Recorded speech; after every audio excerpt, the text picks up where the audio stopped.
The American Revolution, brave colonists rising up against British tyranny to win their freedom. Sounds neat, right? But was it really that clean? In 1775, when the war broke out, about 2.5 million people lived across the 13 colonies. And here's the thing, they were far from united. Not everyone wanted independence. Roughly 15 to 20% of colonists were loyalists, people who sided with the British Crown.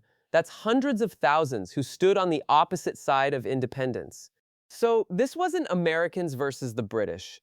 It was a civil war. Neighbors from the same town, the same church, pointing muskets at each other across the same fields they used to farm together. In New York and South Carolina, neighbor-on-neighbor violence was routine. Houses burned, families threatened. The fighting between local militias was often more brutal than the battles between regular armies.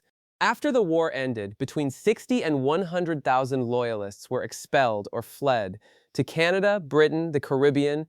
Their property was confiscated, their lives erased from the national story. When these people left, their stories left with them. What remained was the winner's narrative, a clean tale of patriotic triumph.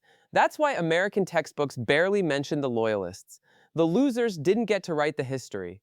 No revolution was ever as clean as us versus them. Real history always lives on the fault lines, in the spaces between the sides we're told to pick.